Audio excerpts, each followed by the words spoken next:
set myself on fire just to keep you. Then in my head was so tired. But what have we become?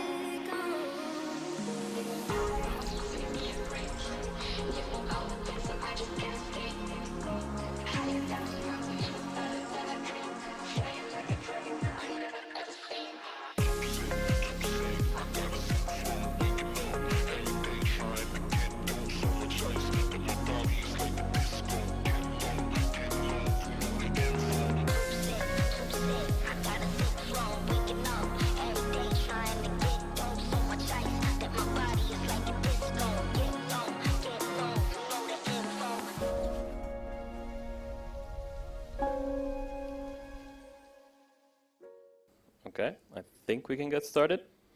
All right, in that case, why don't we start off with some introductions? Would you like to start off? Yeah, yes. In fact, I will gladly do that. Let me take off my glasses here so that I, can look the audience into the eye, baby. Okay. So, I'm Germanico. Founded this company some, 10 plus years ago. So in fact, this year is going to be our 10-year anniversary, which is amazing. And the scenario we're running right now, actually, I created in 2018. And I'll tell you a little bit about it later. But so that's me in short. I know that you've seen me on the forums and Discord once in a while. Yeah. And then we have the dude to my right.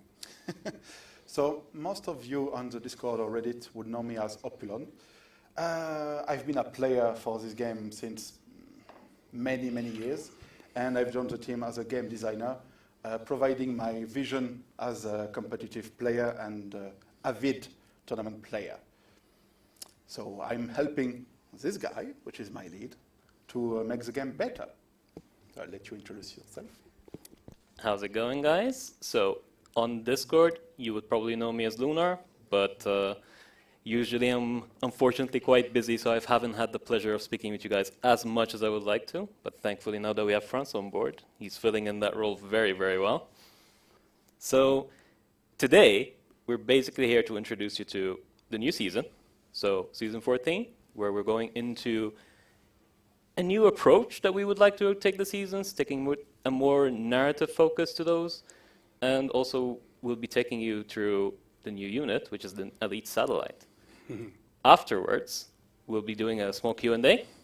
And then we've got ourselves a experimental match. So this will be running on our development environment and will be played by some of our top-tier players, where they will be playing a scenario called Able Archer.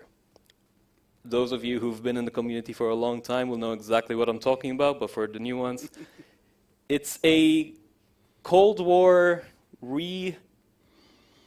imagining, I guess you could say. Yeah. Yes. It's if the Cold War gets hot in 1983. Exactly. So we've got a lot of units, a lot of tense situations that we'll be able to watch in real time at 80 times speed. So our game usually runs in real time at 1 time speed. The fastest we've ever done on the public servers were probably like 8 times speed. This will be 80 times speed, so this will be effectively real time. We're going to see an entire battle basically conclude right in this live stream. In the meantime, we'll be talking to you guys in the chat. We'll be going through our Q&A and having a great time. Yes. This being said, guys, when you look at the screen, you do see some tearing there. Please forgive this. This is, of course, due to the fact that our aircraft are in no way actually programmed to work under this speed. So this is all very experimental, and we're excited about it, and we love this mode. But as you can see, there is still some stuff to do. But yeah, I think we can live with that. That's fine. I certainly do. Hope you can do it. Yeah. The game is definitely not made to run at those speeds, but, It's not StarCraft. Exactly.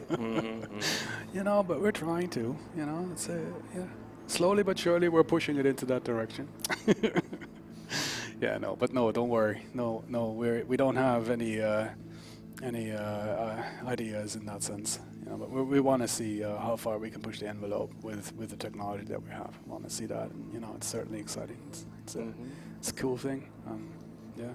So, before we kick it off, Franz, would you like to show them the satellite? Show them what it's capable of, show them what it's made for? Yes. So I think that by now, pretty much anyone that launched a new game or followed us on Discord, Reddit, did see the satellite. The way we envisioned the satellite was that recently I tried to introduce several units that were not directly fighting units, but units that would provide a lot of value for the skilled players and people that would enjoy reconnaissance asset and intelligence gathering. So in effect, the satellite will look like some kind of an elite UAV that has a huge sight range and the ability to spot hidden units and to act as a deep range unit to survey enemy positions. It is very expensive because space program and specifically cheap. It requires ballistic missile research, and it requires a very high-level airbase to be launched from. It doesn't have direct weaknesses in the meaning that as a reconnaissance asset, it sees things from afar, like you can see that here. A satellite just in the sea can recall close to Brest and see the Soviet Union aircraft. But I've designed them to have some kind of Achilles heel, in the meaning that they all need a single airbase to be launched from, and they can't go to another airbase. The airbase you launch them from is their airbase. If this airbase goes down or is destroyed or conquered, immediately the satellites will crash down. So it's a very expensive and powerful asset, but that requires you to centralize and to put all your eggs, if I may say, in the same nest, which increases, of course, the threats. Of course, here we are showing the tier 3 satellite, which is, in my humble opinion, super powerful. The tier 1 and tier 2 are a bit more tame, and they will show units as camouflaged, so you don't see the actual composition. But for the sake of this able archer and our willingness to demonstrate to you that this unit can be very powerful in good hands, it is tier 3.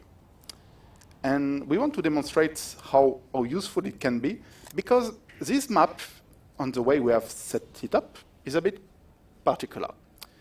Usually, able archer is a 2 versus 2. In this case, it will be a 2 versus 1. We, as passive observers, will play Europe, but we don't play it. Our units will be passive, just road bumps, and the US player, playing as Atlantic Command, will be alone against the 2 Soviet players. However, he enjoys an advantage that the other side doesn't, which is the satellites. So the US player currently sees all those units, all those composition. He has this eagle eye on the battlefield. The Soviets will have to rush in blind, and we'll see if this perk will allow the US player to offset the Soviet horde. Yeah, it sounds pretty good. It really puts a lot of emphasis on more long-range units like the heavy bomber, or even like sending special forces in to destroy those air bases to take these down. Yeah, I'm coming more from a management perspective here. Not only does this unit finally allow you as a player to see what you always wanted to see, but it's also that we are, of course, looking very closely at these, reveal all gold missions that we have in there, and we all hate, honestly. So there is something to that. And, don't want to disclose too much what we're planning for the future with this, but if this unit goes down well and everybody's enjoying it and utilizing it, and we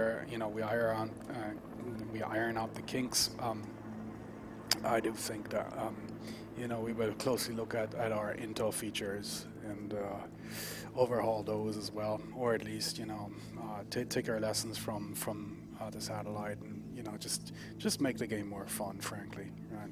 Yeah. I personally, I've never liked using those, and Recon units. No, recon units I love. No, for sure. No, I mean our gold reveal. Right. Features Yeah. in the intel section.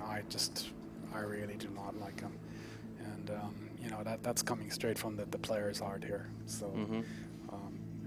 I think we'll have to look at it. Obviously, we're a business. We have to, statistically. But frankly, I think we as players, we know.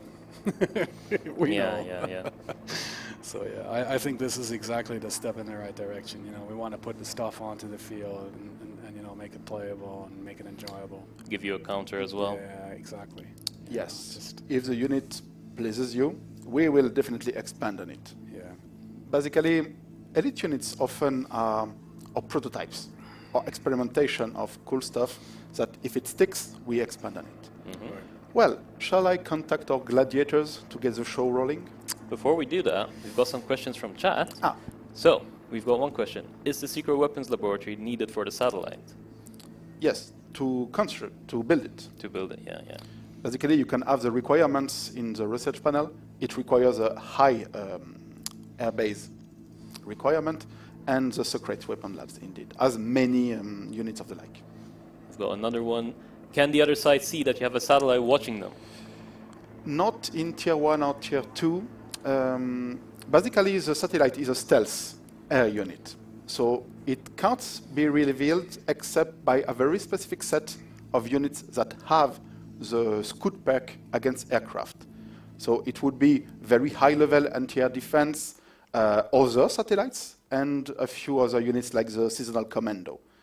But in early mid-game, if you get a satellite on the field, I can virtually guarantee it is invisible. Yeah, I can imagine it's going to be very difficult to find out where these are coming from unless you start looking at your opponent and see exactly where they're building their air bases. Okay, brilliant. Then before we get rolling, actually, guys, Yeah. let's also point something out to our viewers. So we've prepared a few giveaways for you guys. That we will be sprinkling in. Our team here will be posting those every now and then. Basically, some gold packs, some security console, and also, in fact, we're dropping in some units.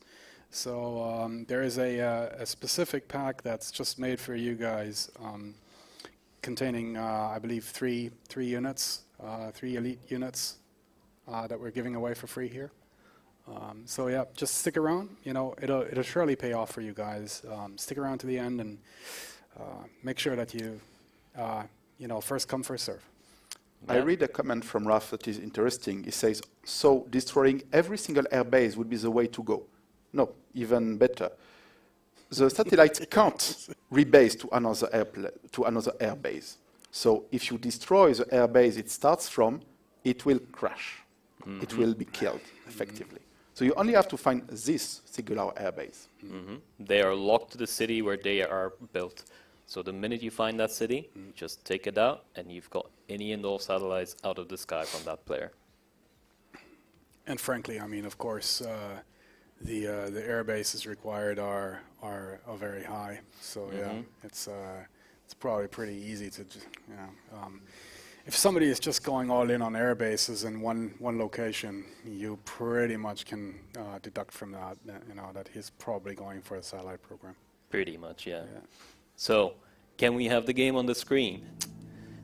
I will say, before we jump in, Germanica, I know you worked a lot on this. The amount of research you put into the scenario was staggering. So, would you like to set the scene for us before we hit it off? You know what? Why don't we do this differently? Because let it speak for itself. Let's please put it live. And I just commented a little bit on it while we're going. I'm sure that you guys are eager to see it. And until then, I'll drop in a few graphics as well. I've got some graphics prepared, historical stuff. And then I just comment here and there. Mm-hmm. Okay. I'm instructing the gladiators that they can going, so it should pop off pretty much everywhere. Don't expect us to comment every single thing going on. We'll try to get the general gist of it, but For anyone that plays our game, it is a lot of units. Yes, yes. Yeah, we started everybody off with a full range of units. They've got everything they need to give us one hell of a show. So, And yep. there is a lot of secondary theater. The north, the south, in Africa, around Cuba. So we'll try to monitor it lightly so that it remains understandable. Exactly. So in this scenario, guys, we're going to have a 2 versus 1 situation, so effectively. We've got the Soviets fighting against NATO. And we have an interesting question here about the satellite. Does it have infinite range? Yes. In effect, I give it 20k range, which can cover the entirety of the world. I didn't give it any refuel, so that it can also stay in the air indefinitely. It doesn't have to go back to base to go elsewhere. You can always move it. Okay, so little. Okay, let me. We have to wait until day 6. It is peace period. Okay. Indeed. So in that case, Yeah, to give a little bit of context, Able Archer is what we call an elite challenge. It is a feature we would like to revisit in the future, which is a specific game mode for our veterans and our elite player, which has a particularity to have the inability to use premium currency. So it's great for tournaments and to ensure free, fair competition. It is, of course, reserved to a very few events and this kind of show. So basically, since it's 80x speed, we have a little bit of time before war can actually pop. It will begin at day 6. So in the meanwhile, we answer a few questions and we'll get rolling whenever we can. okay. So we've got a question here. How many satellites can you mobilize? Is it only 1 or can you get more? No, you can get more. Tier 1, you can have 3. Tier 2, you can have 4. Tier 3, you can have 5. So of course, you will mobilize them gradually. I didn't want to leave them unlimited because otherwise it would allow to see the whole map, but in effect, you can have more than 1, yes. Yeah. Yeah. You'll be able to basically spy on a couple of nations, maybe effectively reveal like a big coalition if you needed to, but realistically that's going to be a big investment you're going to need to put in. And keep in mind, all the resources you're spending on recon will also not be spent on combat units. So you're going to need to balance out your reconnaissance and your combat abilities. Yeah, actually, you know what? Why don't we just showcase on the map here where our satellite is located right now?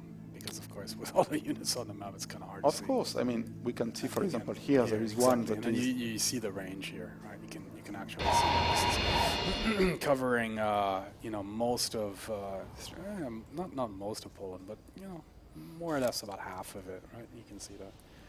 Yeah. No, indeed. We wanted that a tier 3 satellite would be able to cover most of a middle-sized country like Yes. France and such. Yeah, that's actually realistic, in fact. I mean, that's pretty Of spot on. course, if you run your satellite right above high-level anti-air defense, you will lose it. Yeah. But if you use them very cautiously, like I did right now, it is in effect super difficult to spot and to track down, Yeah. while giving, of course, a huge amount of information. So, yeah. Yeah, you'll be able to reposition these satellites as needed, so you're not locked into a single position once you've actually moved them to a spot. The only thing you can't do is you can't change their airbase. They are always locked to their main city, but then they can travel wherever they need to. I've got an interesting question here, more on the philosophy behind everything that we do when it comes to designing new units. So, when designing a new unit, how do you decide factors like range without breaking the game? I mean, I can answer part of this question by saying that usually when we do come up with these units, the first thing we will end up doing once we have the initial balancing is we speak to a few trusted players, we get their input, we speak between us, we internally playtest these units, we go through some internal games, which is how we're doing this 80 times speed event. So this is one of our development environments where we can try out these ideas without effectively destroying our servers. But for the actual philosophy behind this, because France was the main driver for balancing this unit, I will leave that explanation to him to explain how we figured these numbers out. So, first thing first, for the duration of the season, I try to make the satellite sexy. Maybe it will require an F by the end of the season. Who knows? We'll discuss with the player to have a definite answer about it. But generally speaking, I think that right now the game tends to have enough combat unit, and it has been gradually harder and harder to think of, okay, what kind of fighting unit could we have? And on the other side, the game can't have more support unit like the satellite or even the commando, which is not a combat unit, but some kind of elite combat recon vehicle, so to speak. So my current philosophy is more to add very contextual tool that can be used by players to feel, a bit cunning, a bit like they are hacking the system and giving them more tools than just brute force, like the elite frigate or like the elite attack aircraft would be. As we get more and more tools, I think we'll speak of it later, I will come back to combat unit or different support unit. But right now, I prefer indeed to add new units that give a bit of creative capacities, just to see what sticks and what could be cool to add to the game as regular units in the long run. So that's my philosophy at least.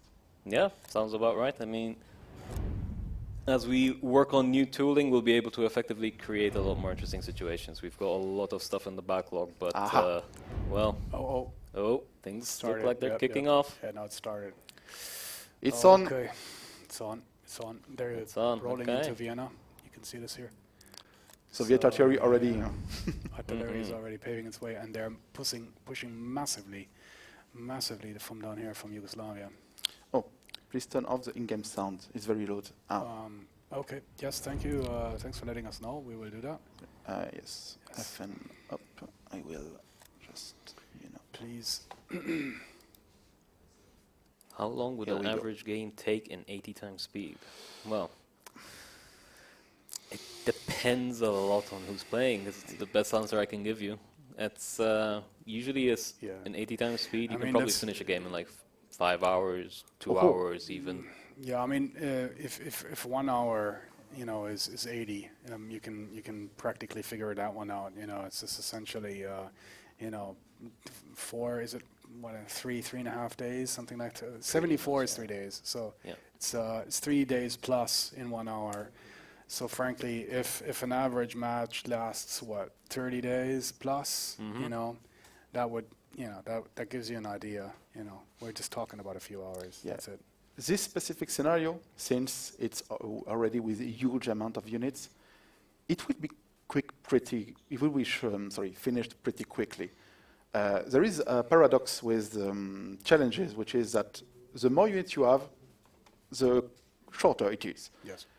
I expect fully this match to be resolved by the end of the stream, which is in 40 minutes, something like that. It will go excessively fast. Yeah. I mean, the whole idea of this match is also not to conquer all of Europe or the world or God forbid it, the United States over in the West. This isn't what this match is about. When I set out to actually design this, the general idea actually was a different one. It was actually recreating the struggle or the potential. Oh my goodness! Oh no! NATO managed to fly away the plane before it Yes. detonated. Oh my God! They detonated a nuke up here in Örebro. It seems that theater defense managed to Yes. shoot it down. Yeah. But that's just the first. Oh my God, it's happening.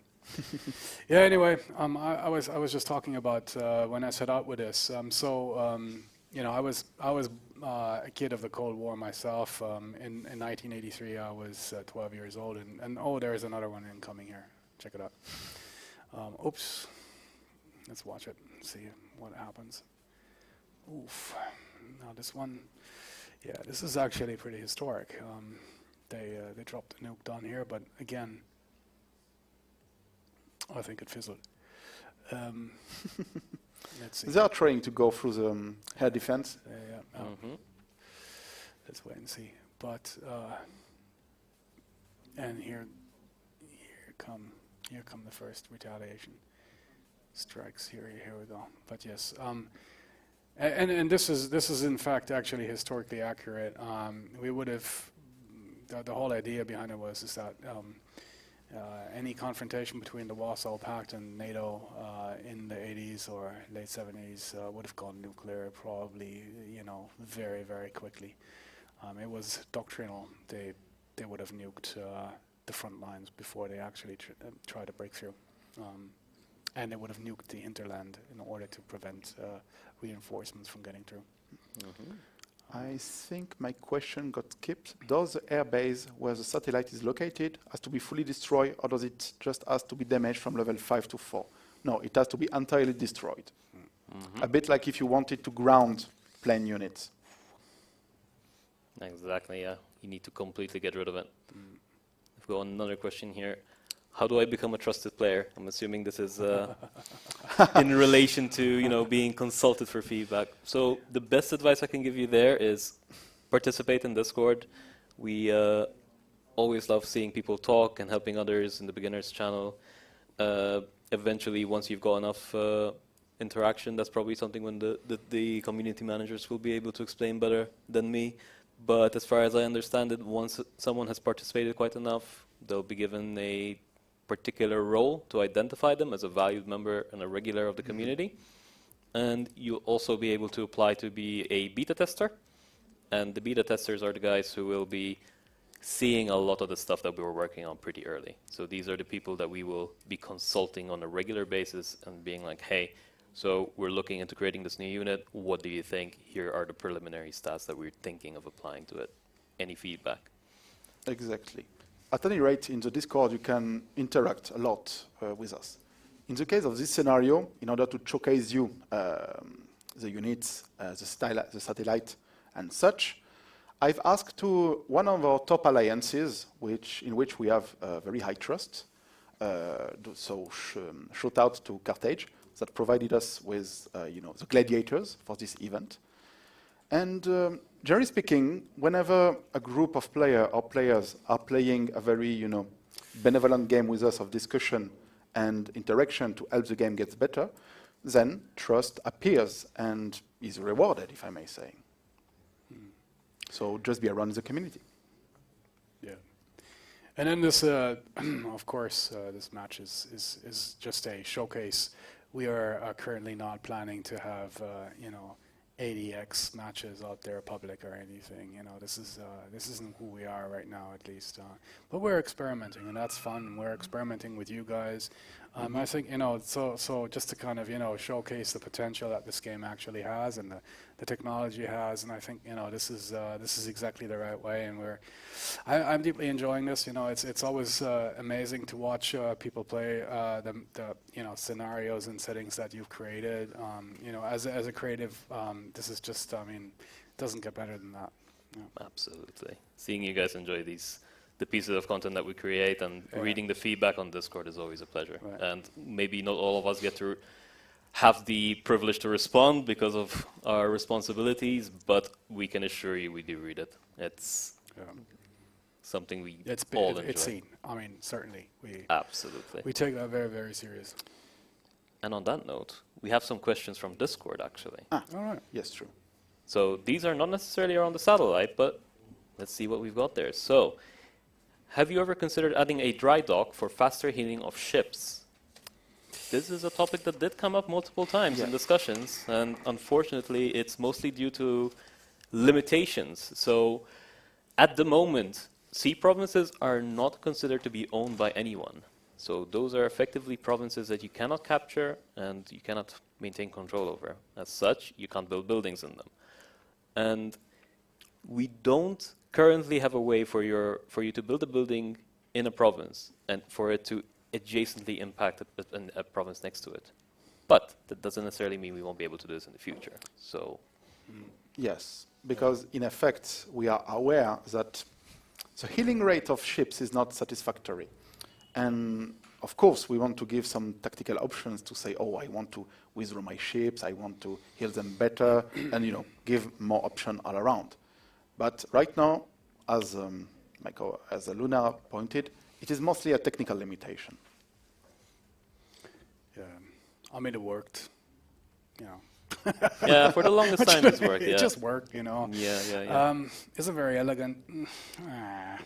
I mean, you know, of course, every naval unit has the ability to repair itself to a certain degree. That's just an inherent part of naval doctrine. You know, if you're put out of action as a naval unit and you have to go to dry dock, we're talking about usually months, if not years. You know, in case of carriers and larger units. But of course, yeah. I mean, from a realism perspective, it would be kind of cool to have that. I agree. I think we all agree. Yeah, certainly. We've got another topic, and this one's a pretty big one, actually. Any plans to improve diplomacy and trading management? Diplomacy and resource management are something that we should probably focus a bit more, and are a big part of warfare itself. We should be able to negotiate more and discuss and plan more. So I can tell you from now, the biggest issue we have with trading, quite simply put, we have a free-to-play game. What can people do? They can create a new account, they can jump into a game with their own accounts and simply funnel resources into their main account. Yeah. So this is an issue that we struggle with regularly, and we have found solutions to it, but none of them are 100% foolproof as of yet. So until we find something that we can actually manage this completely, it's very, very unlikely we're going to have trading in the game. Let me just jump in on this because I mean we've all played, you know, a fair share of you know, primarily single player. I don't know what, you know, Hearts of Iron comes to mind, and you know, Crusader Kings and Victoria. Just, you know, shout out to Paradox here because they make amazing games. Love them to bits myself. Europa, of course. The thing is that those are first and foremost primarily single-player games. I know that they can be played in multiplayer, and I do that sometimes, specifically in co-op scenarios. I really like them. I play them within my family, actually. You know, it's great fun. But this being said, when you look at creating a massively multiplayer online strategy game like Con, you are, of course, correct. There should be maybe a finer granulation when it comes to declaring war, for instance. But imagine that you would have to create a casus belli, right? Which is something that's really cool, actually, in you know, in Paradox games. But here, it would be much harder to understand for fresh players, for new players. A lot of the stuff that is actually happening in the negotiations, which we are so used to seeing, let's say, like in Civ, for instance, you know, with Nuclear Gandhi. just to name one. Always iconic. You know, always that. There's always Nuclear Gandhi. You know, that level of granulation, that level of negotiation, of course, in a perfect world, should be taking place between you and that other player. Or, I don't know what, you know, your coalition and a opponent or, you know, potential enemy coalition. You know, that, and then there is all of that backstabbing and that fine play and all of that going on. So it is less restricted. We do not have these formal steps that we're also used to, actually, in other games, because in a way we really don't need them. But of course, if you guys come up with really good ideas where those could be integrated easily and especially meaningfully into what we're providing as a framework, I think then yes, then we should certainly really closely look at it, because you know, then yeah. And when it comes to resource trading, I think Lunar already said it. That was a thing where we had to take really hard business decisions. Frankly, talking about, you know, business and making games as a means of providing for ourselves and our families. Where unfortunately, due to the fact that it is free to play, you know, with all the benefits that brings, and I can gladly sort of, you know, talk a bit about those, even from a player's perspective, honestly. There are things like, yes, multi-accounting and others where this is just not beneficial. And it is going to be abused, and it is being abused. We know that there are ways, actually, even today, with the market to kind of, get around certain inhibitions. And to a degree, this is kind of that level of where we say, yeah, that's okay.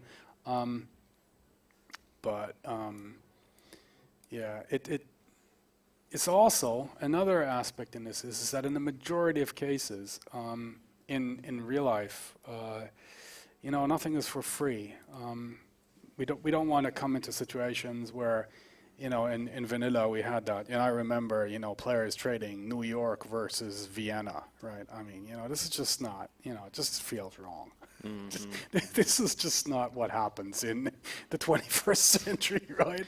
I mean, New York does not become Austrian all of a sudden. Overnight. Because somebody signs something. This is just not, no. And the same thing with resources and units, right? I mean, of course, there is a level of support that without naming modern conflicts, I don't want to get into any political stuff here, but even there, in many cases, what we're actually seeing is a trade where those are paid for or in some form compensated for economically, and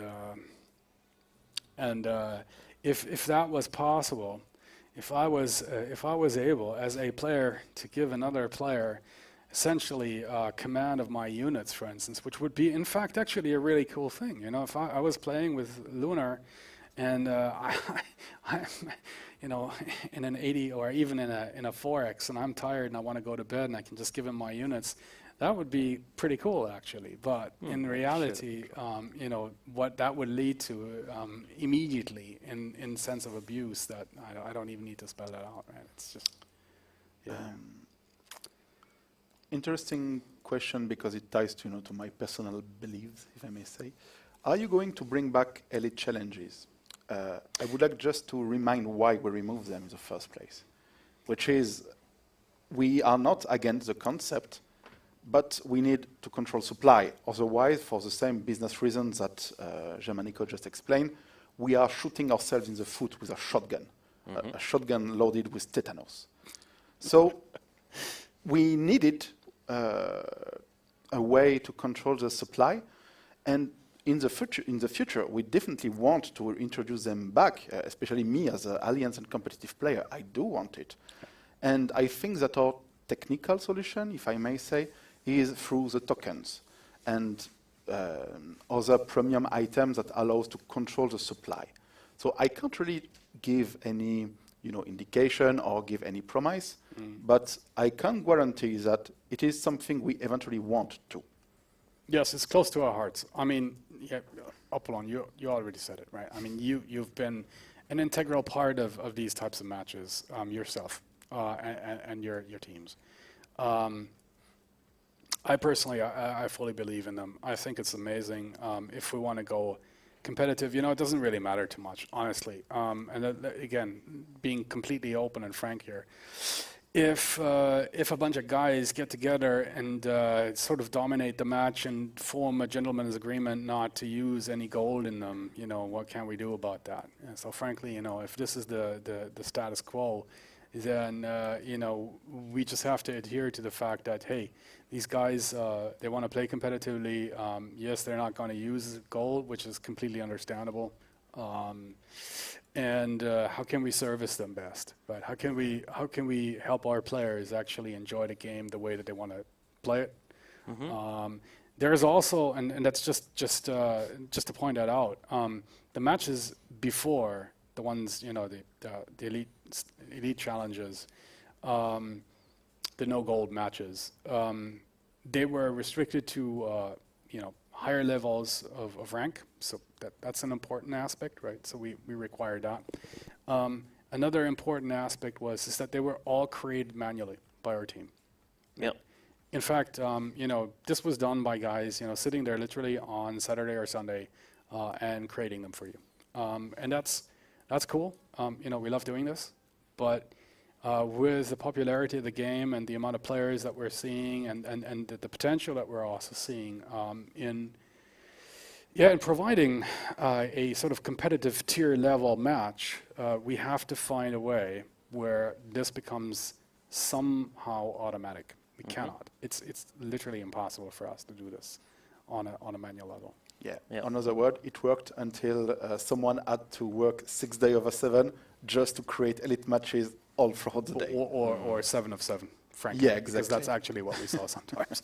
Yeah. So, and on top of that, often enough, then the match fizzled or somebody did something or it didn't work out and we had to kind of go back and reset it. And so there was a lot of overhead actually in providing those matches. And that's fine. We actually did that and we deliberately understood that, sure. But yeah, we certainly need to automate this in a form and put it into a tiering, where our experienced players actually understand, okay, those are the public matches, these are my alliance matches, and then we have the top tier, which is the elite challenges, where those are in some form restricted, but also accessible from some internal factor from the alliances. And the game mechanics, so that we are no longer needed as a mediating factor in there. And this generally ties into how we approach our production planning on what features we want to work on next. So when this issue came up and we started working on the token system for the event, the idea was to eventually expand it into providing for these elite matches. So we often approach things more incrementally. So we will release a system, and that will tie into a solution we want to bring into a different system later on. And this actually ties into a Discord question that was asked. Are there any plans to change anything which is conned that will actually drastically affect or change the game? And hopefully not. I mean, hopefully fundamentally, no. No, it shouldn't. I mean, that wouldn't be good. I mean, no. I mean, hey, if we ever do anything in that regards, I hope that you guys out there give us a really good shout out, and give us a good kick in the shin, so that we wake up from any delusion that we may be suffering from. Because that's really not at all what we want to do. We want to continuously, and so let me put it differently. We pledge to our community the ongoing and continuous support and development of this game across platforms, across technologies, for an unlimited amount of time that I cannot specify, because frankly we do not want to limit it in any way. So, clear. But of course, this means that we do not want to fundamentally change the way that the game is played, perceived, or enjoyed. That would be wrong. Absolutely. Wrong. This said, to tease a little bit what we want to work on and what we have been, theorizing on our side, it ties into a question by Cleric, which is, what about a mobile field unit to heal others? I like it. I always liked it, if you discuss with me on Discord. And it requires that we expand a bit of framework of how the game works. In many RPGs, when you have skills or power, you can apply status effect.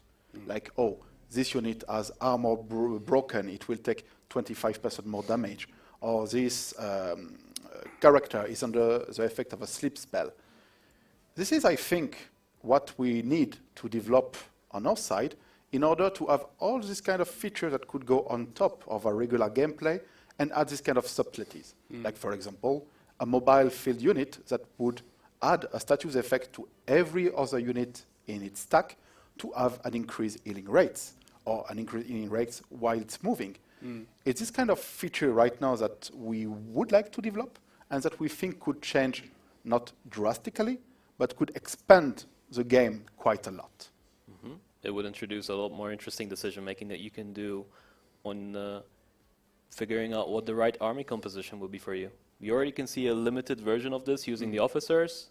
This is something we want to expand on and make it a lot more flexible on our end so we can apply better balancing and be able to create more interesting units for you guys to be able to toy around with and mobilize. Yeah, so essentially, I mean, with all this fancy talk, we're talking about buffs and debuffs. Pretty much, yeah. It's a very roundabout way of going about it. Yeah, but I mean, come on, we're all gamers, and we know what we're talking about, right? So we're talking about buffs and debuffs, right? Exactly, but and we kind of have those already, with the officers. They're already there.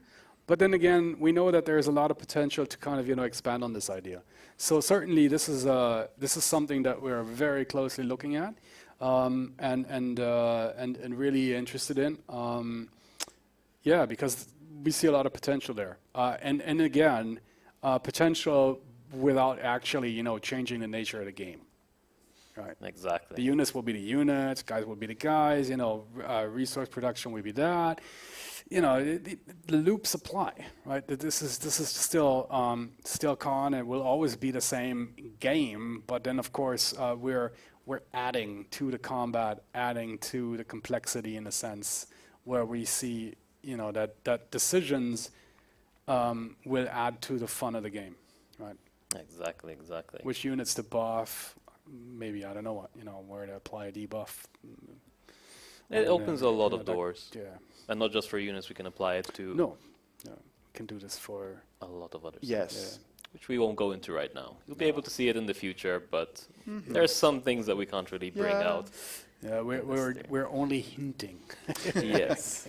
But a lot of ideas, Yeah. if you can think on what kind of door it could open, I think you already have a good idea of what kind of feature pertaining to electronic warfare or tactical skills it could lead to. Yeah. Beautiful. Just a question, actually. Are our giveaways being seen and received? Because we're just looking at the screen, and I just want to make sure that Yeah. We're seeing them in the chat. We're seeing them in chat. That's We've awesome. got our That's community great. guys Okay. making sure everything seems to be working. Good. I just don't want to be the guy who promises something in the front and then just leaves without any goodies. Okay. Beautiful. What's going on in the game? How are we doing? Yeah, well, this is tough. I mean, when in the 80s, when NATO was looking at this Warsaw Pact situation, of course, the big question was like, how can they prevent NATO Warsaw Pact from breaking through and reaching the ports in the Atlantic, right? Because I mean, these were required. They needed them. We're looking at Finland here. Finland has always been a hard enemy. I mean, even in World War II, right? I mean, let's not forget this, right? This is Finland. They're fighters. They certainly that would have not been a walk in the park for Soviet forces. I think and what we're seeing here is also quite interesting. Look at this. So Germany has been pretty much gobbled up. There is a battle for Paris ongoing here. So they've broken through, but been defeated or rejected, rebuffed there. What we're seeing is just that there is a drive towards the ports of Antwerp and Belgium and the Netherlands, which totally historical, actually. In the south, they're trying to get through Greece. But the real battle would have been the Battle of the Atlantic, right? I mean, it's similar to World War II, actually, right? Where we're talking about convoys. So clearly, NATO had the upper hand, right? I mean, the Soviets were putting a lot of hope and effort into their submarine forces. Again, also quite exemplary, sort of in the sense of what Nazi Germany was doing in World War II. They noticed that they couldn't keep up with the surface fleet, so they went sub. And this is actually very similar to what would have happened in real life in the 70s and 80s, probably, because of course the land war in Europe would have required very, very large forces coming in from the continental United US over the Atlantic into the ports of France. Spain actually not so much because the ways are so long, and there are not that many ports actually in northern Spain. Some, but it's France would have been, of course, much more preferable. And yeah, so right now the ports are open. UK as well. UK serving as the unsinkable aircraft carrier that was in World War II. Similar situation actually here. Yeah, and right now the steamroller is moving closer towards the lowlands here, the Netherlands and Belgium. Yeah, NATO seems to be struggling with this. Yes, They are would pushed have. back. Yes, it is almost a tug of war where, of course, initially, really, only half of the NATO forces are pulling on their side of the rope, right? And that would have happened. I mean, it would have been an enormous fight to actually trying to keep the Warsaw Pact forces from rolling over. I think we've prepared some slides here to kind of showcase this in its historical context. Maybe I can switch to them. In fact, yeah. Let me see if I can get those up here somewhere. I believe we should be able to get them here. Yeah. I'm trying to find them. Let me just see them actually. Supposedly that should be... Yes, here we see... Oh yeah, here, this is a good one here. Let's see. Okay, it's up. Are we still on stream? Are we still there? Is the stream still going? We still good? We're back to... We're back. Okay, so... Okay, we're good. Looks like we had some internet issues. Yeah.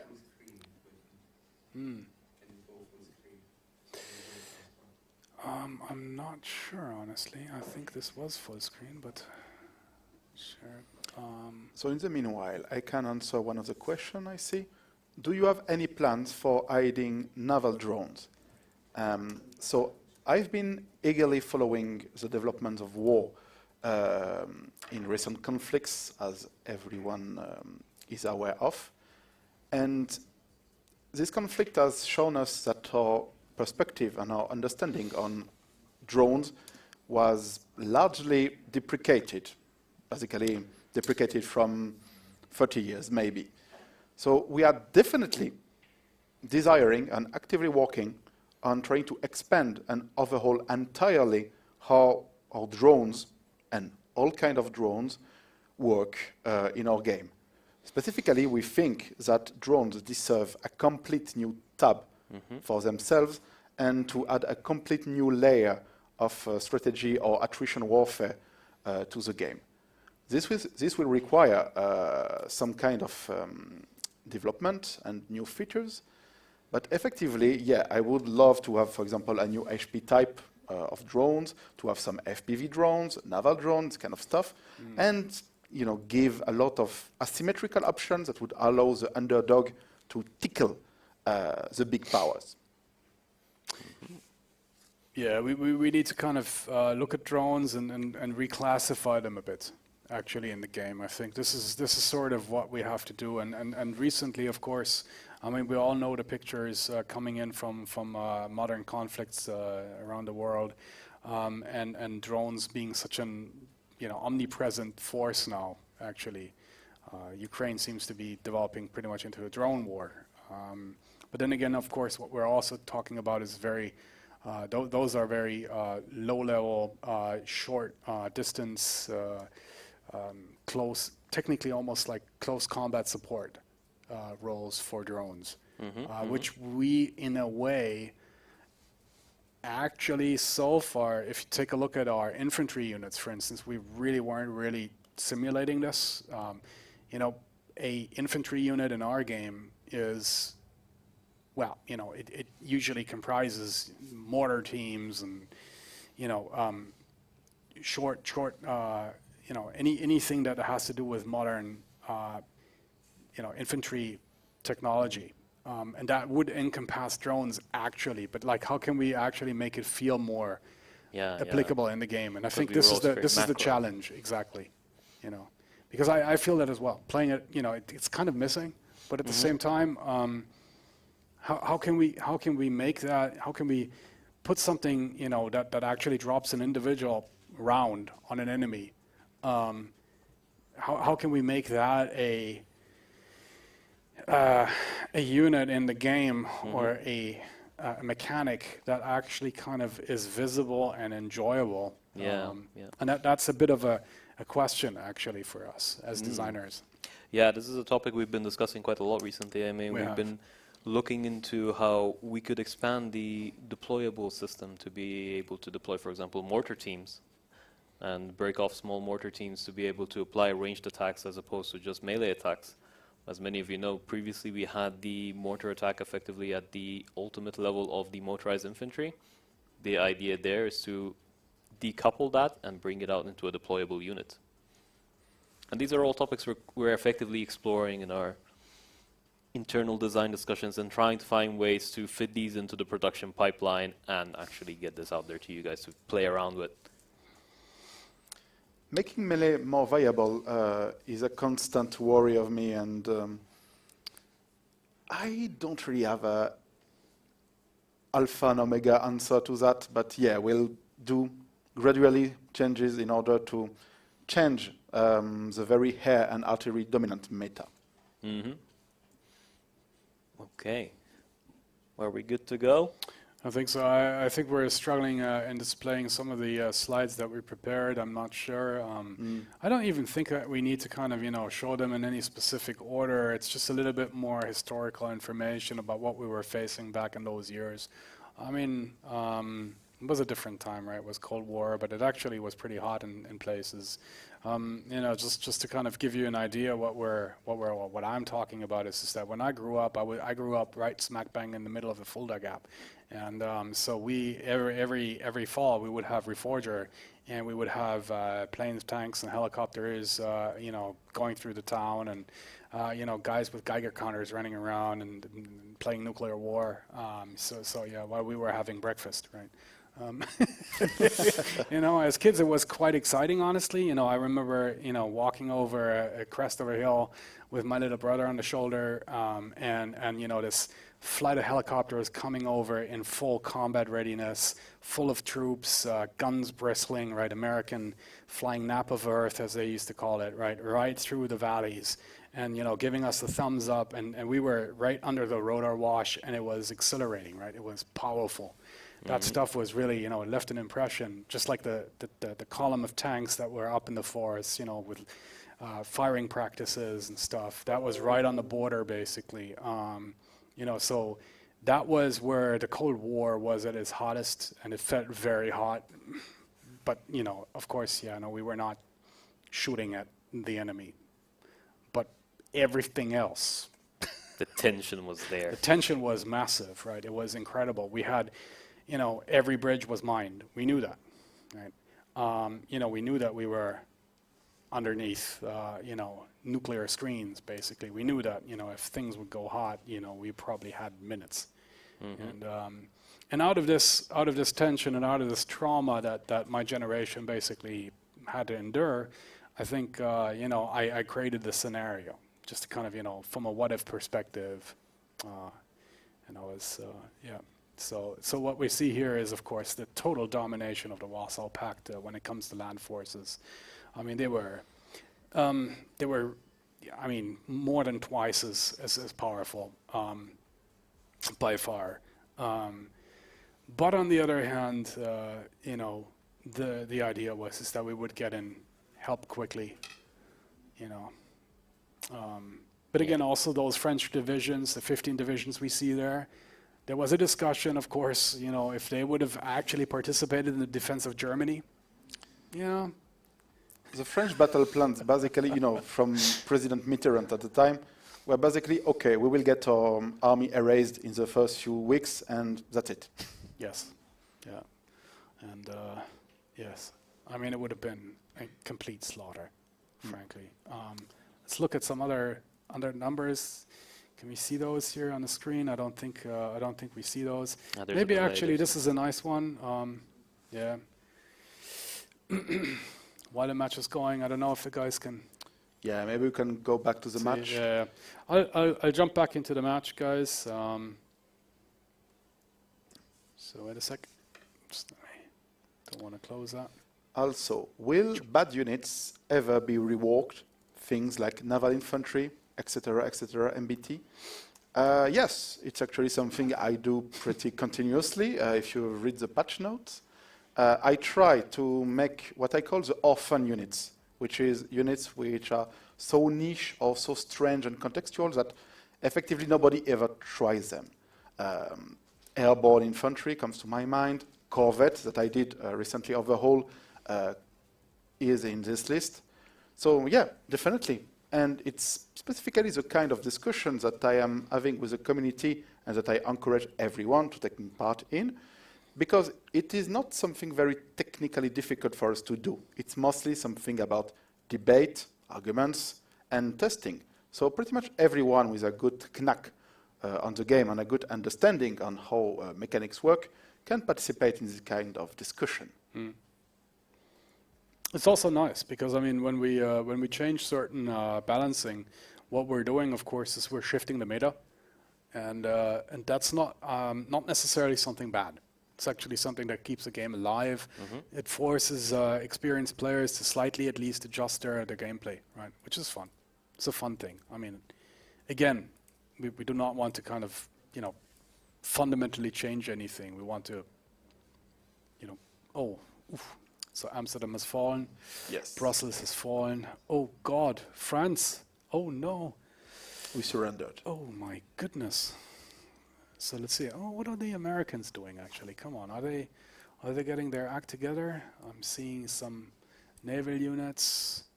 Gee, still pottering around.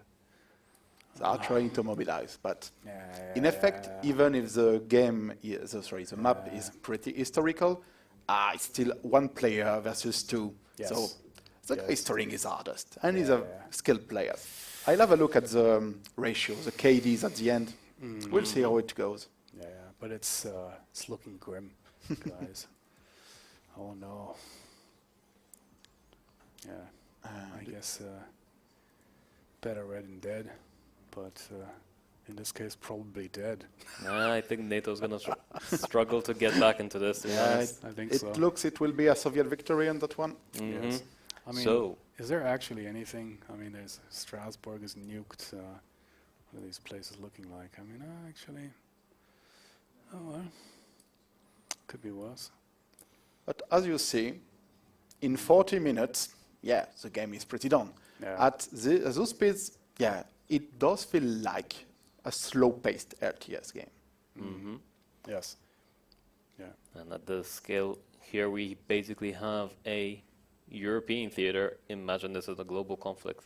So you'll not be able to keep up at 80 times speed with the entire world, which is why we picked this scenario specifically to showcase to you guys. Yeah. So we've got some more questions from Discord. Will we be getting any new doctrines anytime soon in the near future? Very unlikely.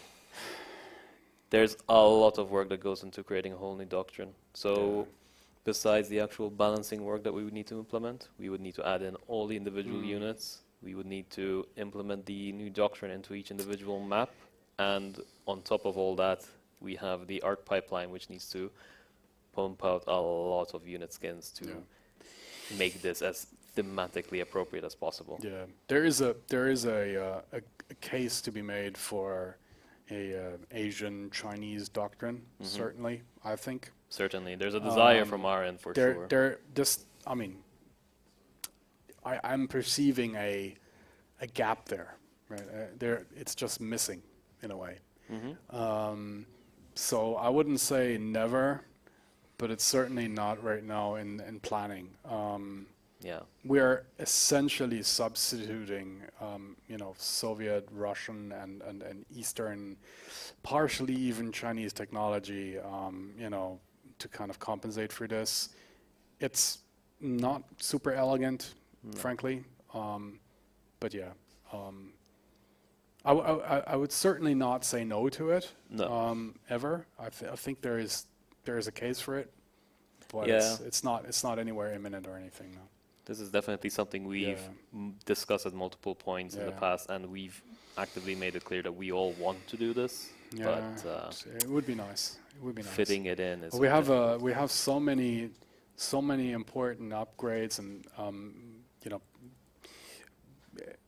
further enhancements to do with a game that this is just sort of gone on the back burner. Technically, Mhm. I mean, if we had a huge you know, art team at our disposal and whatever, then that would be different. But let's not forget, you know, we are a comparatively small team actually. Mhm. For what we are, you know, and how important this game is, and how big it is, actually, just to kind of point that out, you know, we're talking about a team of about, you know, less than 50 people working on it, and that includes management and, you know, Support, everything, HR, finance, you know, everything. Yeah, there's that, right? I mean, you have most of the design team under the eyes. So. Yes. Yeah, you've got No, but that's not completely true. We do have more. I mean, yes, there are, and hopefully in the future we'll introduce, you know, in further streams we'll have more of us here, and I can take a step back and, you know, but yeah. yeah. The hope is that if you guys enjoy these streams, eventually we might do more in the future. Yes, for see. sure. We'll see how this goes. If you Yeah. enjoy it, please give us the feedback. We will be more than happy to read it. Yes, certainly. Click that subscribe button. Where is it? Wrong platform. Wrong platform. We'll have to do a Twitch account. Yes. No, we have to. I mean, this is of course, you know, hopefully one of many streams and ways of reaching the community and providing more content for the community, because we're avid gamers ourselves and we want to kind of, you know, provide this for you. It's just at the core of our hearts, really, to kind of do this. So someone mentions something very interesting in the comments. Landmines or naval mines would be a cool feature. Oh yeah, baby. Yeah, Yes. we agree. We agree. Indeed. And I think that's about as much we'll say on this topic, right? Yes. Yeah. We've got another interesting question from Discord. Will there be a future update which will be focused on the Intel panel in-game, where potentially you could upgrade your spies for better efficiency? Maybe not upgrading spies, but No. as you all are pretty much aware at this point, we are working on our new client, and we are looking to improve every aspect of the in-game client as we speak. Right now, you've only had a glimpse of the main page. Eventually, you're going to get access to the in-game client, and that's where you're going to see the first big improvement for the Intel panel. So like I mentioned before, Intel is a big beast. It's a gigantic piece of work. And right now, our first step is to improve the UI so you guys can use the system effectively. After that, we can start improving the actual tidbits. And as Germanico pointed out, also bringing in some of those features onto the game map, such as with the satellite, with the ability for you to reveal enemy forces through recon units in a more intel and spy kind of way. We would love to. I personally think it would be amazing if we could kind of, you know, give these features in the Intel section just more profile. You know, put them on a map. Just, you know, just would be more fun. Absolutely. You know, I think anyone who used to play Civ in the olden days, I think it was Civ 5, Civ 4 that we played. I know Civ 4, I think it was, that we played in a what was it called, pit boss environment in the 15 years ago, whenever it was, even older. You know, we were sending each other religious. What were they priests? Were they prophets? I think they were prophets. It was amazing. It was one of the most fun aspects, right? Ululu, and your city turned whatever, you know, Muslim all of a sudden overnight, and you were like, you know, these things, you know, they're just. As a multiplayer myself, you know, this is just the stuff that I love, right? I mean, that's what we breathe for, right? And you know, just you know, the devious scheming, right? Yeah. sometimes you that's can just so fun. And if we can capture some of that essence, I would be so happy. You know. 'Cause, yeah. I agree, because right now our Intel is basically a legacy feature carried is, away from yes. other Metro games like Yes. Supremacy or Yes, it Call is. of War. So we have it, but it never tingled, this Cold War spying, say AA versus KGB feeling. And exactly. I do indeed believe that an approach like Civ, with units on the map and basically a parallel layer of operation, would be much more fun. But that is a massive undertaking, and we are, maybe not even at the design phase of And knowing how we could approach it. And it also, and I just want to point that out, I think this is a discussion worth having with the community, because it is in fact actually one of those, we were saying we don't want to fundamentally change the game. But in that moment, we in a way are, depending on how you view Intel. And I know that Intel is an integral part, and it is, for many more experienced players, actually one way of, winning, especially from the mid to the late game. It really plays an integral part. So changing it would then also touch one of those pillars, right?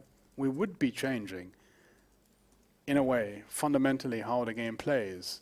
And this would, in my eyes, because we're not even discussing this in the sense of profitability or anything, right? We're discussing it purely from a gameplay perspective. And I think, so having this, and just because we believe this is the way, doesn't necessitate that we should just forge ahead. We should really, that discussion, I believe, is worthwhile having with the community, and really kind of, making sure that what we're doing there is ultimately in favor of the new features, and they are in favor of it. And then yes, then we should go that way. Absolutely. And I think you basically just explained how we approach these kinds of discussions about these new features that we kind of want to implement. The first question usually will be along those lines. Does this fit Con? Does this fit the identity? Absolutely. Yes. So we've got another question about the satellite, actually. How does this not replace units like the mobile radar and UAVs, since it effectively seems like a far more powerful version of the UAV? It is a far more powerful version of those, but it has, it's like the equivalent of a glass cannon in terms of reconnaissance, because it has a huge upfront cost. It has very vulnerable weaknesses in terms of, if the starting airbase goes down, then you lose all of them. So it's a bit of a gamble. Like, if you invest so much resources, then you get indeed a unit that is collectively better than a radar and an UAV. But on the other side, maybe if you are pressured or if you are wars ongoing, maybe you'll not have the resource to invest for such an expensive space program. So I think it would be mostly a matter of pondering your options. I'm sure that many people will still stay with a trusty AWACS or the trusty UAV, just because it will fit better into their build order. For others, they will try out satellites, and they will build new strategies around it. And we will balance. I mean, honestly, we will balance this. So frankly, just like in real life, why isn't the United States just ditching all of their AWACS and just relying completely on satellites? They don't, we know that. So frankly, it's up to us. Oops. Oh, looks like we've got a bit more technical difficulties. Potentially. Let's have a look. We'll see. Do we need server restart, or are we good? I mean, maybe if the game has blocked, maybe Yeah. we have some technical issues in the regard, but spoiler alert, NATO will not come back from this. Yep. I think we can already congratulate the Soviet forces for achieving, complete liberation of the capitalist pigs from Europe. Exactly. We have to also check why this sort of took the server down. So the Soviets actually managed not to just kill Europe, but also our server. So we need to Well, Soviets are taking over. Oh my Yeah, God. censorships are taking over. Oh no. Well, I I think we can just switch to our main camera then in that case and continue on the Q&A.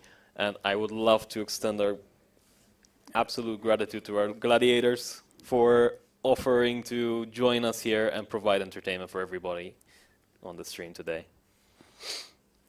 So, we've got more questions on Discord actually. So, this one, are there going to be any faster games such as 10x? We have some plans for 8 times speed. So this is a game mode that seems to have worked a bit in the past. We want to try it out a bit more. We've got some experiments lined up for this season actually. So stay tuned in the next few, maybe one month or so. I won't put a deadline on it, let me put it that way. So during the season you will be likely seeing an 8 times speed game mode. Indeed. From a longer sort of mid-term perspective, let me speak from the management side. What we're trying to do here, guys, is we're trying to experiment a bit with the LTS genre. So what defines long-term strategy, right? Is what we just did is 80x, is that still LTS? Is that an RTS? What does it mean, right? And for us, of course, also, 8x, is that a thing? Can we make that work for us? And when I'm saying work, I mean work from all aspects. Doesn't it kill our servers? Is it running well? Doesn't it have any negative effect on our other games, right? The other matches. Originally, that was one of the reasons why we had to kill 10x, right? Because it was literally just killing our servers. So once we got beyond that, we are now beyond that. We can start experimenting with faster speeds, seeing if if we're not, importantly, are we cannibalizing our own player base here, right? Is this interesting not only just from a player perspective, but also, of course, also from a payment perspective? Are we actually, are we still in business with this? Can we make this work? So certainly, I think for us, there is a really strong incentive intellectually as designers and also from a business aspect to kind of experiment into this direction to see how we can actually progress in the future.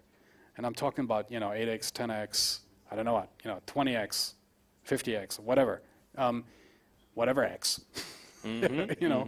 X as a multiplier for us to actually experiment, even with our events now, to see, how far can we push this boundary, right? What's possible? Absolutely, yeah. There's a lot there for us to do, especially as we start experimenting. I mean, we have our base World War III scenarios. We've got Rising Tides, which effectively works as its own timeline. We've got Nuclear Winter and Z. Yeah. So we've got all these different scenarios that we can take in and change and expand and work on the speeds, and eventually we'll have even more features to work on. I mean, I think you're touching something really important here, and sorry to interrupt here, but the important part here is that we're looking at events, right? Limited scope releases of maps that we either know that are somehow altered, or I don't know what, have a different speed setting, or just run under different conditions and victory conditions or game conditions like Z zombie mode or whatever. Essentially, that I think is something that is ultimately really important to us to experiment and to allow us to also provide the the fun for players. Who want to play a bit different, maybe. Right. Will there ever be a feature to disband units instead of letting them get killed? Technically, if you ever looked at the UGV, I know, very niche unit, the feature to disband already exists. Yep. However, we are still to find a good, fun, and fair way to introduce it. Because if you can just disband your units to deprive your opponent of the right of killing your units and getting XPs and stat for it, it's not very fun, not very fair. But maybe in the future we can expand this feature and show that there can be some kind of trade-off or even recycling some units you don't want anymore. It can be something. I think certainly there's something for it. I mean, I've always, I was one of the guys who wanted a disband feature in the game. Technically, it's implemented. We we just need, like as Opulent says, we need to find a balancing here, right? I mean, a timer comes to mind. That obviously you wouldn't be able to disband units that are in combat, right? But this, on the other hand, we are also looking at expanding the meta. Effectively, anything that deprives other players of gathering XP is kind of not cool. Yeah. And we need to kind of balance that out. But I think maybe we're also overthinking this. So please let us know, right? I mean, leave your comments. Tell us what you think. What scenarios you actually perceive for disbanding units where this would come in handy. And I think we should really open that discussion. So I don't see any reason why not. Mm-hmm. Yeah, well said. We've got another one here. What are your thoughts on adding new mechanics to the game? I know the idea for something like an EMP has been suggested to disable radar. Is there a certain point where adding too many mechanics will be bad for new players to learn the game? That's second part is a very good question. We already have a very, very overwhelming game at this point, which we've been finding our own ways to try to improve that. So if you ever made a new account recently, you know there's the mission system, for example. That was our first attempt to make the tutorial a bit more expanded and easier for you to follow. It guides you through using commands, it guides you through a bit of a build order, and this is something we want to expand on to give you a bit more of a guided experience when you're starting off as a new player. Now, on the topic of new mechanics like the EMP, do you guys have something you want to say? I would like to attempt or experiment it once we can have tokens buffs, because let's imagine that we have a unit that apply a buff on another unit, which is effectively disabling some of its capacity. Could be a debuff, and in that regard, maybe we could apply a 100% debuff on a radar hit by such EMP to disable it of some sort. So we can always have some workaround on creativity as long as we can develop the framework for it. The status effects for us is a big game changer. It will allow us to do a lot more, like as Opulon just pointed out, and what we talked about before. It's a pretty good, it's a very big system for giving us a lot of flexibility on the design sides to make sure that we're not too heavily dependent on our developers who are always stretched very thin. There's so much for them to do. And I think the poster is actually asking a very, very important question. It's just like how deep do we want to go, right? I mean, and how do we want to go deep? But then again, we could, for instance, with the mission system, we could expand the mission system to be more narrative. We could have the mission system actually provide deeper explanations into specific topics, if that is wanted. So I also invite anyone to kind of anyone who hasn't experienced the mission system, just roll a new account quickly and just experience it yourself and just tell us what you think. What we can do with them, with the missions. So that I see a big potential there. So in the future, I would like to take the game even further and deeper and more complex. But then again, maybe we can kind of compartmentalize some of this and put it into specific, events, missions, scenarios, settings. Where they then play a role. I'm just saying, instead of having it monolithically as one size fits all for everyone at all. In all circumstances, I don't know. I mean, this could be a solution, for instance. I think that's a very good point to mention. I mean, at the end of the day, once we have a bit more flexibility in how much we can limit certain pieces of content on a per scenario basis, then we can bring in a lot more complexity without overwhelming the new players. New players shouldn't really be delving too much into these features because it's so far advanced that they can't necessarily make best use of it without feeling too overwhelmed. Exactly. Because indeed there are some points I tend to raise when people say, I would love to have electronical warfare. I agree. Who wouldn't? But, in a game where very few people already do radar to begin with because they don't understand how it's useful on the underlying concept, then why would you jump radars that actually don't exist? It's why adding more complexity to the game is desirable, but we need to take into account the reality of the overwhelming majority of our players.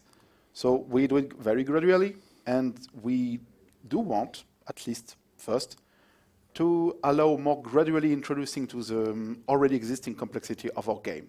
Like, for example, you arrive on the game, you open the research tab, and you see 10 types of infantry. You're like, okay. It is kind of problem that we want to tackle first and foremost before beginning to have some fun with, various subtypes of units and this kind of stuff. But even there, I just to kind of, bring up the discussion into the community again, I do think there is value to kind of discuss, because I personally, I like complex games, right? And I want to, I deliberately, I go out and start playing or buying and playing complex games, which are by nature, well, yes, complex, right? That's why I'm doing this. And so, frankly, there is a case for seeing 10 infantry units, right? Because it also shows me the potential. As an experienced player, I know that I'm probably not going to use them all in my first match, obviously, but at least I know that, hey, it hints at, it indicates that there is this level of depth that I can master if I kind of start sticking to the game and looking deeper into the mechanics and mastering it, right? If I kind of take that away, then at that moment, I'm inclined to kind of say, like, this is a pretty flat kind of, one-dimensional game. So somewhere in the middle probably is a sweet spot. And I think we haven't hit it yet. I'm just saying, but it would be interesting to hear what others have to say about that and how they perceive it, especially the newer players here. Absolutely, yeah. We need to find that nice spot where we can show you that there is complexity to be found here, but without overwhelming you. We need to kind of hint it in such a way that is a bit more subtle, but not too subtle, effectively. I think we all know the paradox effect, right? I don't know how you guys feel, but sometimes I have this, right? I open a random game of theirs, let's say Victoria was, I think, the last one that happened to me, Victoria 3, right? No, 3. Is it 3? Yeah, the 3. Yeah. And I open it, and I hadn't played it for a few months, and then they revamped combat and everything in it, and I got back into it, and then I dropped it again for a few weeks, and I opened it again, and I'm sitting there, and I'm always looking at this amazing, screen where I can now choose my country and everything, and I diddle around for half an hour, and then I drop it again, right? And because I know that, oh my God, what a commitment I'm getting myself into. Right? Yeah, Stellaris is for me then. Yes, when I go into Stellaris, and they revamp the entire planet organization system, I'm like, okay, time to learn this all from scratch again. I absolutely love that game, but no, for sure. And this is. I think there is. I'm certain that this is also happening to some of our players out there, right? Exactly. So if we can somehow, at least give them a hand somehow, and kind of tell them, hey, listen, it's okay, and it's not so bad. Then I think we can. Then we would be going somewhere. Absolutely. Okay, we've got another one here. Will we be getting more customization features for our units? For example, the aircraft carrier is able to be named, but we can't name other naval ships. And will we get unit skins in the future? It's yeah, wow. What a topic, right? I mean, we've talked about this quite a lot internally. And the challenge is always, how do we make this happen with the production line that we've got? On top of that, implementing it into the system without effectively, overloading your device. Yeah. There's a lot of challenges to this, not just from the production standpoint, but also on a technical side that we are thinking about, discussing, and at the end of the day, this also needs to be feasible for us, right? Yeah. So just to give you an idea, guys, I mean, this is not a 3D engine, right? And we're So everything we're doing is running on this is a 2D engine, and that means that all of the units, of course, are not we don't have textures in there that we can, or well, we have textures obviously for the units, but we would have to retexture them all and technically recreate units for those, which is frankly what we're doing in parts, right? And in order to come up with new units, right? This being said, we've all been there. I mean, we've all discussed this a lot. You know, we would love to be able to kind of create, I don't know, let's say, you know, more local forces by reskinning them and actually just maybe calling them differently, right? Or even beyond that, right? I mean, just altering the stats slightly just to kind of, you know, fit better. Variants. Exactly. But how to really do this and actually make it work technically within the constraints of our engine that's a real challenge. On the other hand, if things such as naming units, which I'm an old role player. So for me, it's all about, you know, the German Kopfkino, the head cinema, right? For me, this is actually, I would probably say, one of the main reasons why I play strategy games, right? If we can provide more of this, and the players would love to see more of this, I completely see a reason to provide more. We know it's often abused, but it's also sometimes a bit tongue-in-cheek and kind of funny. Yeah. And I kind of like that. Sure, you know, it's also a way of trolling your opponents, right? Which is also always a nice one. Yeah, community does bring a lot of interesting examples at times. So yeah, I'm honestly I'm quite open to that actually. You know, as long as it doesn't become a mainstream thing where you know, you're basically wading through units that are called kittens and you know other things that we do not want to mention in the stream, right? I think there has to be balance somewhere. Yeah. But certainly for major units such as naval units and officers, they got that as well. And maybe there's more. You know, guys, please let us know what you think, please. Absolutely. You know. So we are starting to run low on time. So before we start closing off, I know we have a trailer we wanted to show you guys, so that will show at the end of our stream. So I would say let's tackle a few smaller questions. How many do we have? I mean, we've got, you know what? Oh no, have you seen the dragon? We've got the dragon. So here comes my role-playing stuff, guys. D&D made it possible. So let me see here. You know, let's just take how many do we have?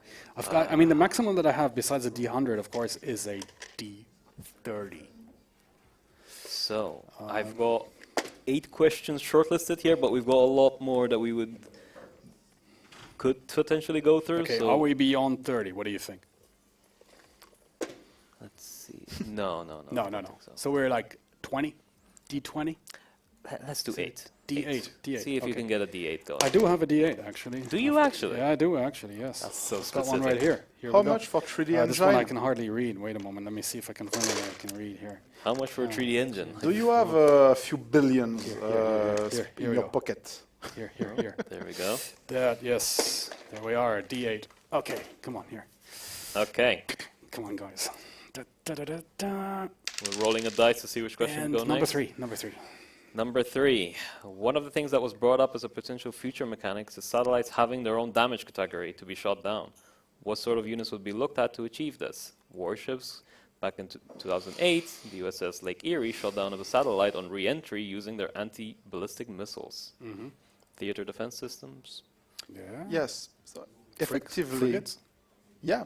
Effectively, if we add a new damage type, it means that we can set up for every unit damages for this new damage type. So we can either tie it to a certain level of a unit or to a specific perk of a unit. Maybe we can even make a missile that is, you know, dedicated at targeting this satellite and having damage against it. So basically, a new damage type means that we can do pretty much everything we already do with others damage type, but just at a new layer. So yeah, when I say, oh, if the satellites is enjoyable for players, we can expand it. It means that effectively we could add a new layer of troops over the game and create satellite killers or even radars beyond the horizon. This kind of stuff. It's a few months ago, many players were requesting from me, oh, could you add more damage type? And I tended to answer, sorry, it's not really possible because of our legacy structure. But our devs are working hard. And pretty recently, there has been a refactoring of this area of the code, which allows us to change our answer from no, can't, sorry, nope, to we can consider it. We'll look into it more. Exactly. So we'll experiment. We'll see what happens. Exactly. All right. So I'm putting my aviators back on here. It's just a kind of, I noticed. Shall we roll another dice? We should. I think we need to. Okay, here you go. Okay. Would you like to do the honors? Let me do this. Come on. Come on here. Bam. 1. Oh, that's a small one. So, could the PC UI be implemented on the Con app for tablets, or would this not be possible? This would effectively be fixed once we've got the Unify client out, wouldn't it? Yes. So, that is in the works. Yes. Once we've got the Unify client out, you'll be able to effectively use the PC UI on your tablets. I think we need to kind of reiterate what we're doing here. So right now we are working on 2 code bases, which for anyone who's just mildly interested in development, rings all alarm bells. So this is not the way, not the way to go at all. So we're calling it unified because, we are unifying the code bases here, and we're also unifying the systems. So what this means is that we're currently iterating towards the release on PC with what we have technically, and I want to be very clear that I'm very understood here. Technically, what we have on mobile, so the unified code base, but what it should be, of course, is and will be a full-on PC version running on the newest level of technology that we have in this engine. You will still be able, at least initially, to play on your old client. So we don't want to kind of shoehorn or brute force anyone into anything, right? This is not the way we roll. And we are gamers ourselves, conservative. We know, new stuff is always dangerous, and it's never good. But eventually, we hope that you guys come around. But what this also means is that no, it will, and it should not, and it will not look like the mobile game. It will be its own thing. It will look differently, and it will be played differently. But of course, it will encompass the newest features and technologies that we've implemented into this engine, and then finally, we will be able to actually just work on one code base in the back end. And even from a front end perspective, we're then talking, of course, different front ends because we're on different platforms, but hey, it's still one technology, and that makes a lot of difference, specifically for small teams like us, right, where we do not have dedicated teams to, old technology team, new technology team, and, new front end, old front end team. And no, this is not how we do it. Right? This is not how we work. Beautiful answer. Yeah. Okay. One more question. Roll the dice. Final question for the stream. Final, really? Is this the final question? Yeah. Okay, come on. Let's do this. And this is not, we had that. No, mine. 2. Number two. Okay. Will there be an option for horizontal and vertical gameplay for Con? So effectively landscape mode for mobile. I believe that's in the works, isn't it? Or is that this pertains primarily, obviously, I'm guessing we're not going to actually tilt our computers. I mean, no, I know a lot of coders who do have vertical monitors, so Yes. Hey, maybe they want portrait mode instead. Okay, yeah, but I think of course we all know what this means. Yeah. Being able to play properly in landscape mode on my mobile device. Yeah, hey, yes, actually, indeed, we would really like this. We are looking into this. It will be a bit further down the road, though, because frankly, we're first focusing primarily on the PC version, as I described right now. But out of this, of course, also comes, then we're just going to immediately we're also working on the mobile version because it is unified. And that means that we're looking deeply at the tablet version, which already is landscape. Yep. Although you can't shift. Right? So yeah, this is certainly something that we have on the agenda.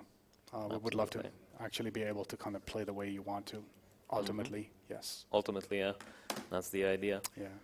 Okay, so before we close off, guys, so I believe the VOD will be available on YouTube later on, right? I'm asking the tech team behind. Yes, they're giving me a nod, so that will be a yes. So if you missed anything, you can go ahead and look through it. A final hint for the Alliance players, we are working on an ELO rework. So that's something you should be able to expect in the coming months. I've been told we have some information on Discord you can actually read into, so feel free to give that a look. And I think on that note, we can probably call it there. Thank you very much to everybody who joined. Thank you to Germanico, thank you to Opolon, and thank you to everybody in the background who's made this happen. Exactly. Thanks, guys. Shout out to our amazing team in the background. You know, they made it possible. We were just the 3 old guys with beards sitting on the sofa. You know, we had the fun part. Okay. And thank you to all of you who gave us questions, by the way. Yes. Yes. Amazing. Thanks for the participation. Next time, you know, more of this. I think this is certainly the way to go in the future. Yeah. Let's enjoy the trailer Beautiful. that we've prepped, and wishing don't- you a wonderful night. Don't hesitate to come on Discord. Absolutely. Come on Yes. Discord and we can get your questions answered Exactly. there. We can continue there. Have a lovely night, and let's get that trailer going. War. War never changes, apart from when it does. Welcome, Commander-in-Chief. Tensions are rising. Conflict is inevitable. Utilize all available resources effectively. Keep your friends close and your enemies closer. Take power and keep it by any means necessary. War wasn't won in a day. You'll need to strategize to survive. Good luck, Commander. And remember, to the victor belongs the spoils. Play Conflict of Nations now on PC, iOS, and Android.